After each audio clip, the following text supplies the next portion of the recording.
दोस्तों आप सभी का स्वागत है, अभिनंदन है हमारे YouTube चैनल के ऊपर।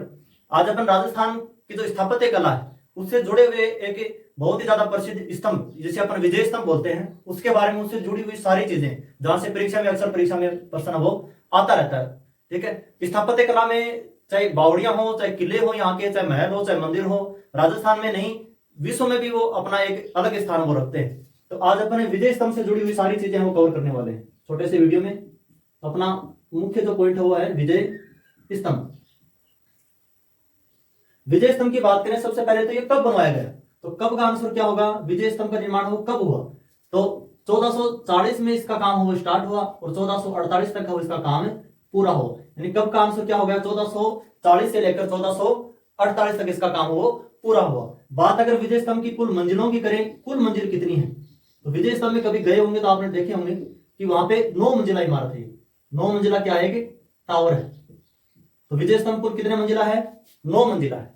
ठीक है, उसके बाद में अगर अपन इनकी सीढ़ियों की बात करें, क्योंकि सीढ़ियां खिड़कियां जैसे हवा महल की खिड़कियां कई बार परीक्षा में प्रश्न पूछते हैं 953, उसी प्रकार से इसकी सीढ़ियां भी आती हैं। तो विजय स्तंभ में कुल सीढ़ियां कितनी है, 157। कुल सीढ़ियां कितनी होगी, 157 सीढ़ियां होगी। बात अगर इसकी ऊंचाई की करें तो ऊंचाई कितनी होगी, 122 फुट। अब ये देखो, अगर 8 साल काम चला है किसका, विजय स्तंभ का, तो लागत भी इसमें खूब आई होगी। तो उस जमाने में इसकी कुल लागत है वो 90 लाख रुपए रही। कुल लागत कितनी रही, 90 लाख रुपए। आज के तो लगभग 90 करोड़ रुपए हो गए। तब की बात है, 90 करोड़ नहीं, ज्यादा ही हो गए, अरब खरब ही हो गए। 1444-48 की ये बात है, लागत होगी 90 लाख। ठीक है, अगर अपन ये देखें, देखो नाम है विजय स्तंभ, इसका मतलब कोई कोई विजय के उपलक्ष्य में वो इसको बनवाया गया था। जिस प्रकार से आज की सरकारें जैसे हम जीत जाएंगे तो आपका कर्ज माफ कर देंगे, ये कर देंगे, तो आज की सरकारें हैं वो तो काम करते हैं ये। और पहले जो राजा महाराजा थे वो प्रजा के कल्याण के अलावा जैसे कोई स्तंभ बनवा दिया, कोई दुर्ग का निर्माण करवा दिया, कोई बावड़ी का निर्माण करवा दिया, इस प्रकार की चीजें अपने इतिहास में पढ़ते हैं। तो विजय स्तंभ की अगर अपन बात करें तो किसने बनवाया, किसने बनवाई, तो ये बनवाई राणा कुंभा ने। वही राणा कुंभा जिन्हें कला कलम कटार का धनी कहते हैं। पिता का नाम मोगल था, माता का नाम सौभाग्य देवी था। ठीक है, 1437 में मालवा के जो महमूद खिलजी फर्स्ट थे उनके साथ इन्होंने सारंगपुर का युद्ध किया था। युद्ध का नाम है सारंगपुर का युद्ध। तो सारंगपुर की जो लड़ाई थी उसमें राणा कुंभा ने उसको जीता। उसी के उपलक्ष्य में है वो विजय स्तंभ का निर्माण करवाया था। 1453 में आवड़ की संधि हुई राव जोधा के साथ है। ठीक है, तो वही राणा कुंभा है। राणा कुंभा की अगर अपन उपाधियां देखें तो इन्हीं को हाल गुरु, छाप गुरु, दान गुरु, परम गुरु, हिंदू सुल्तान, इसी मतलब बहुत सारी राणा कुंभा से जुड़ी हुई बहुत सारी बातें हैं। अपन इस वीडियो के अलावा वो कहीं पर इसकी बातें करेंगे। ठीक है, अगर उपलक्ष्य की बात करें तो कौन सी घटना के उपलक्ष्य में बनवाया, कौन सी लड़ाई के उपलक्ष्य में बनवाया, तो ये आपको याद रखना, 1437 की सारंगपुर का युद्ध। सारंगपुर का युद्ध के विजय के उपलक्ष्य में, यानी 1437 में जो सारंगपुर की लड़ाई हुई थी उसके विजय के उपलक्ष्य में वो इसका निर्माण करवाया। ठीक है, इसके अलावा अगर विजय स्तंभ की और चर्चा अगर अपन करें तो विजय स्तंभ है, इसके ऊपर डाक टिकट भी जारी हो चुका है। डाक टिकट कब जारी हुआ, डाक टिकट है एक प्रकार का सामान है भारत सरकार द्वारा। तो 1 रुपए की डाक टिकट जारी हुई, कब हुई, 1 अगस्त 1949 को डाक टिकट है वो जारी हो चुकी है। ठीक है, इसके अलावा अगर प्रतीक चिन्ह की देखें, जैसे कोई भी राज्य हो उसकी जो स्थापत्य कला की अगर बहुत अच्छी, जैसे विजय स्तंभ का स्थान हो, राजस्थान के जो भी अपने स्थापत्य कला की जो दुर्ग वो सारी चीजें देखते हैं उनमें इसका स्थान वो बहुत ही अपना स्थान अलग ही रखता है।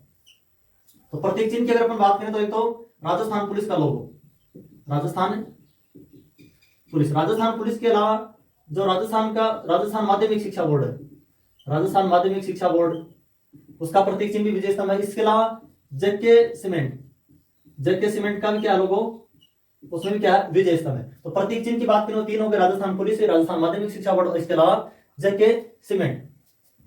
उसके बाद में 9 मंजिलें हैं, तो देखो तीसरी जो मंजिल है,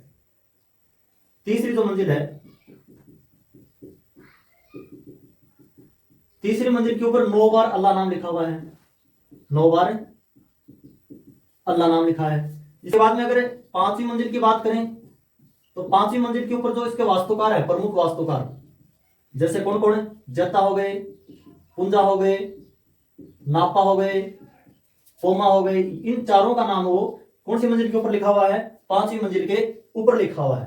ठीक है। और जो इसकी जो 9वीं मंजिल है, क्योंकि 9 मंजिला है, तो 9वीं मंजिल है वो बिजली गिरने के कारण क्या हो गई थी, ध्वस्त हो गई थी। ये फैक्ट याद रखना, बिजली गिरने के कारण क्या हो गई थी, ध्वस्त हो गई थी। तो इसका जो पुनः निर्माण है, पुनः निर्माण वो किसने करवाया, स्वरूप सिंह ने करवाया। स्वरूप सिंह ने इसका पुनः निर्माण करवाया। तो तीसरी मंजिल के ऊपर 9 बार अल्लाह नाम लिखा हुआ है। 5वीं मंजिल के ऊपर जो इसके वास्तुकार जेता, पुंजा, नापा और पोमा, उनके नाम लिखे हुए हैं।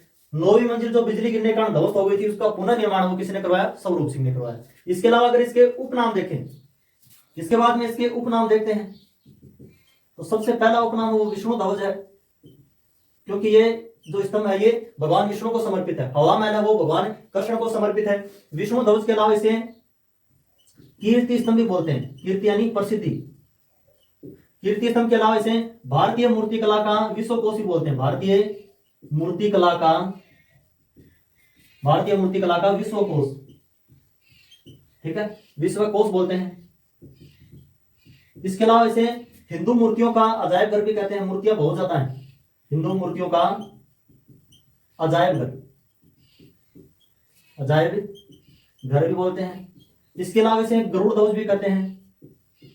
तो ये कुछ एक नाम हो, किसके हो गए, उपनाम हो गए विजय स्तंभ के। कौन कौन से उपनाम हो गए, विष्णु ध्वज हो गया, कीर्ति स्तंभ हो गया, भारतीय मूर्ति कला का विश्वकोश हो गया, हिंदू मूर्तियों का अजायब घर हो गया, इसके अलावा गरुड़ ध्वज हो गया। ठीक है। तो ये विजय स्तंभ से जुड़ी हुई कुछ फैक्ट है जो परीक्षा में अक्सर आते रहते हैं, इनके बारे में प्रश्न। तो आपको वीडियो अगर अच्छा लगा तो अपने साथियों के साथ इसे शेयर जरूर कीजिए। बहुत बहुत